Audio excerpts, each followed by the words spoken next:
안녕하세요. 꼭 필요한 정보를 알기 쉽게 전해드리는 시니어 전성시대입니다.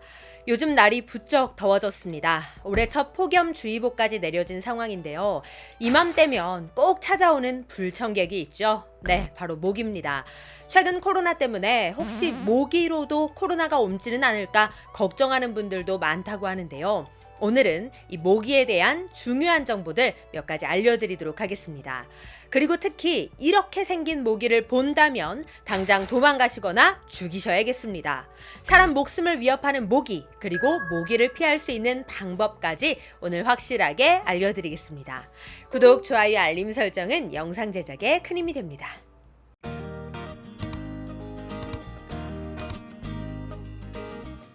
여름에 푹푹 찌고 습한 날씨도 우리를 참 힘들게 하지만 여름철 불청객 모기도 우리를 괴롭히는 것 중에 하나입니다. 안 그래도 코로나 때문에 힘들어 죽겠는데 이제는 모기까지 극성인 계절이 왔으니 이걸 어떻게 해야 하나 걱정도 많으실 텐데요.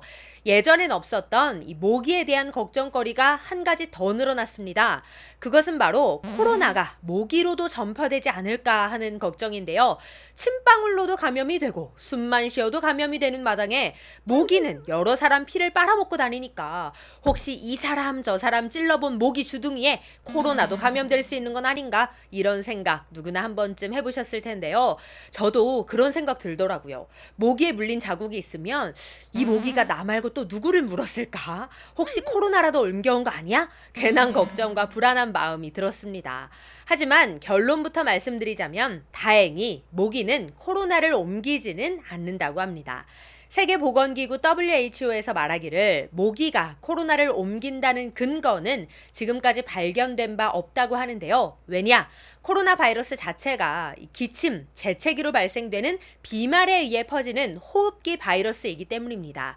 그리고 작년 4월 질병관리청에서도 혈액이나 배설물을 통한 코로나 전파 가능성이 희박하다는 평가 결과를 내놓기도 했었는데요. 그렇다고 해도 불안한 마음이 100% 사라지지는 않는 것 같아요.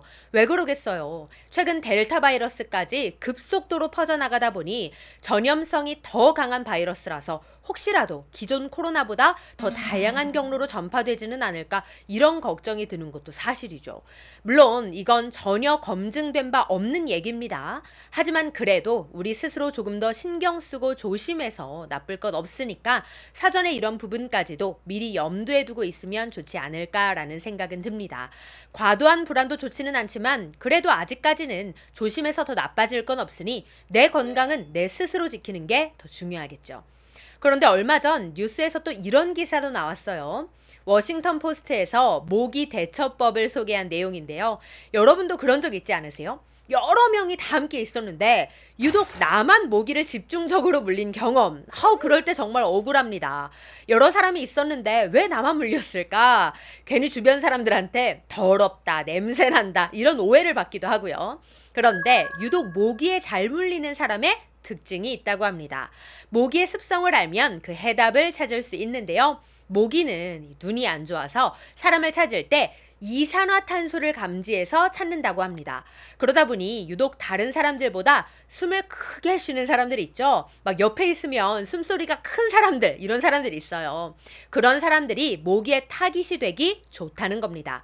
이산화탄소 배출량이 더 많으니 모기가 더 쉽게 찾는 거죠. 그리고 모기가 좋아하는 냄새가 있는데요. 땀과 같은 분비물이 섞인 암모니아, 아미노산, 젖산, 이런 냄새를 좋아하고요. 또 10m 이상 떨어진 거리에서는 열을 감지할 수 있는 능력도 가지고 있다고 합니다. 그러니까 한마디로 운동 열심히 해서 숨 크게 쉬고 땀 흘리고 열까지 나면 모기가 바로 찾아서 피 빨아먹을 가능성이 높다는 거죠.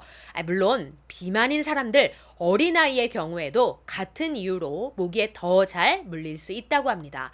그런데 그렇다고 한들 우리가 모기 무서워서 운동도 안 하고 땀을 억지로 안 흘리게 할 수도 없는 노릇이잖아요. 그러니까 그냥 모기가 이런 사람들을 더 잘 찾는구나 라는 정도만 기억해 주셔도 좋을 것 같습니다. 그렇다면 우리가 특히 조심해야 하는 모기는 무엇일까요?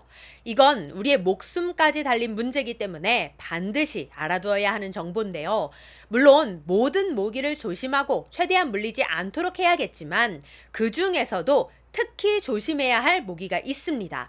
그건 바로 작은 빨간집 모기인데요. 이렇게 생긴 녀석입니다.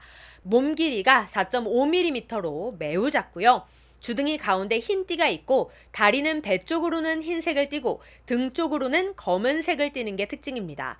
또한 주로 논, 동물 축사, 웅덩이 등에서 서식하며 주로 야간에 활동을 하는 특징이 있습니다.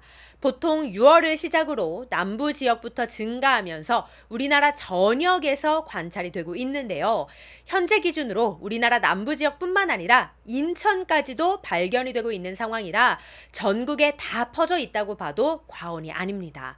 이 작은 빨간집 모기를 왜 조심해야 하느냐? 그것은 바로 일본 뇌염 바이러스를 옮기기 때문인데요. 물론 이 모기에 물린다고 해서 모두가 다 증상이 나타나는 건 아닙니다. 다행히도 대부분은 무증상을 나타내지만 일부의 경우 1, 2주 정도 잠복기를 거친 다음 고열, 두통, 경련, 혼수 상태 등의 증상을 보이는데요. 더 무서운 건 일본 뇌염에 걸렸을 때 사망률이 무려 20에서 50%나 된다고 합니다. 그렇기 때문에 여름철 각별히 주의가 필요한 상황입니다. 그럼 예방할 수 있는 방법은 없느냐? 다행히도 있습니다. 우리나라에서는 예방접종을 시행하고 있는데요. 생후 12개월에서 만 12세 이하 아동은 표준 예방접종 일정에 맞춰서 반드시 접종을 해야 합니다. 또한 성인 중에서도 일본뇌염 예방접종을 한 적이 없는 분이라면 꼭 접종하실 것을 권장하는 상황입니다. 그래도 그나마 다행인 건 사람 간의 전파는 되지 않는다고 하니 이 점도 참고해 주시기 바랍니다. 네, 오늘은 모기에 대한 다양한 정보 알려드렸는데요. 날이 많이 더워진 만큼 건강관리 잘 하셔서 더운 여름날 잘 이겨내시기를 바랍니다. 오늘 내용 도움이 되셨다면 구독, 좋아요, 알림 설정 부탁드리고요. 저는 다음에 더 좋은 정보로 다시 찾아뵙겠습니다. 감사합니다.